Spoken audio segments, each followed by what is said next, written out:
back, relax, and maybe get yourself a snack.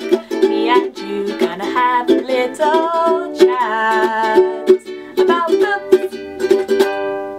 Hey guys! So I am here today to do a book haul. As you probably saw from the thumbnail, I have quite a lot of books to show you guys. A lot of them were sent to me by publishers and authors, and I'm really excited to kind of get into them with you guys and just tell you a little bit about them all. So let's just get started. So the first two were sent to me by an author, and that author is a self-published author who is called Rob J. Hayes. You may have heard me talk about him before because I really enjoy his work. I particularly like his Pirate series and his It Takes a Thief series. They're both really fun, light-hearted adventure stories, and these are his two newest books. So one of them is obviously a sci-fi, and the other one is more fantasy, but quite different from some of the other things he's written before. So I'm really looking forward to both of these, and I'm very grateful to the author for sending them to me. Let's take a look at drones first. This one says, in the near future, emotional transference is the drug of choice.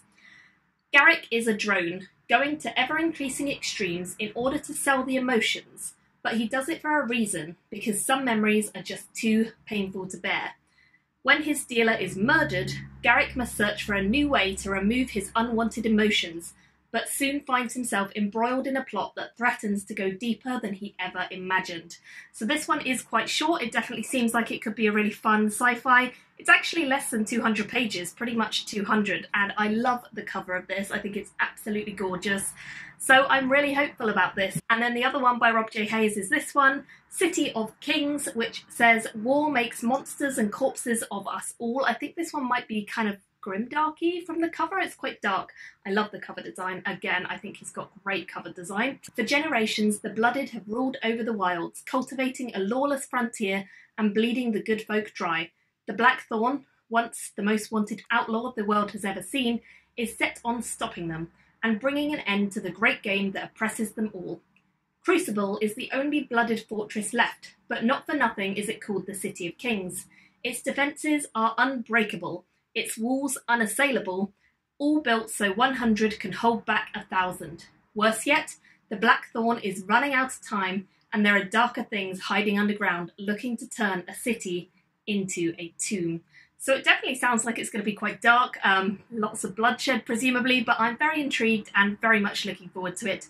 I guess the name Blackthorn makes sense with the cover as well, so very much excited for both of those books, and thanks again to the author for sending them to me. The next two books are both books that I picked up whilst I was at Nineworlds, which is a London-based convention. It goes on every year in August, and I went up to it this year with my two friends Eleanor and with Tracy, and then we also met up with Elizabeth, who was there. All of them are booktubers, so I'll link their channels below for you guys, and we had a great time. It's a 3-day con, so quite a short one, quite like a good amount of stuff on. There wasn't as much bookish content this year, unfortunately, but I do think it was a really fun time just seeing them and having a laugh and just enjoying being around the books and so on. So I really enjoyed it, and I of course picked up books. So the first one I have to show you guys is this one, The Quantum Magician, which was being given out by Rebellion Publishing. They had a desk where you could pick up 3 books, and this is one of them. It's by Derek Kunsken. And this book is one that I honestly didn't need to know much about. I just heard it was free and sci-fi, and it sounded like it was going to be pretty fun. Bel Sirius is a quantum man, an engineered human gifted with impossible insight. But his gift is also a curse, a constant, overwhelming flood of sensation. He flees his creators to try and live a more normal life. But when a client offers him untold wealth to move a squadron of warships across an enemy wormhole, Belisarius must embrace his true nature to pull off the job, along with a whole crew of extraordinary men and women. If he succeeds, he could trigger an interstellar war, or the next step in human evolution. So it definitely sounds like it's going to be a fun one. I do enjoy a good sci-fi, so hopefully that will be worth reading. I think also Eleanor and Tracy both picked it up, so maybe we can do a buddy read, which would be good fun. The next one I actually bought, and this is a self-published one, I believe. The author is Paul L. Arvidsson, and this title is called Dark. And he described this to me whilst I was there as a kind of world where everything is dark. Everything is dark. And so things that live in this world have adapted to live in the darkness. In the strange labyrinth of pipes on a planet called Dark, things are falling apart. Dunn doesn't want to be a hero, he just wants to find an answer to the terrifying dreams he's been having. But the answers, the real answers, are going to take him places he's never imagined, and tear him from the only home he's ever known. With only a half-made map from his missing father, he'll need all the help he can get. Next up, I have some more that were sent to me by the authors, so they're self-published.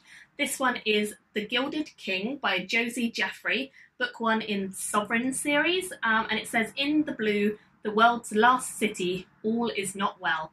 Julia is stuck within its walls. She serves the nobility from a distance until she meets Lucas, a boy who believes in fairy tales that Julia's world can't accommodate. The blue is her prison, not her castle, and she'd escape into the trees if she didn't know that a contamination and death awaited humanity outside. But not everyone in the blue is human, and not everyone can be contained. Beyond the city's boundaries, in the wild forests of the Red, Cameron has precious little humanity left to lose. As he searches for a lost queen, he finds an enemy rising, he thought long dead, an enemy that the humans have forgotten how to fight. One way or another, the walls of the blue are coming down, and the only question is what side will you be on when they do? So that sounds pretty fun, and I also got some wonderful bookmarks to go with the book from the author, so very much looking forward to it. It says, would you bargain your life? In the last city on earth, death is just a step into the trees. So very excited for that one as well. And then finally, I have a series of 3 books, all of which I believe are part of the same series and published by the same author, self-published again. And these are H.R. Moore's books, Legacy of the Mind, Origin of the Body, and Design of the Spirit. And I actually got these ones because Eleanor from Eleanor Reads Books recommended me to this author and said that she thought I might like the books. As you can see on the back, she's actually got a quote on here which is super exciting, and it says, a really rich and well thought out world by Eleanor Reads Books. So, very excited.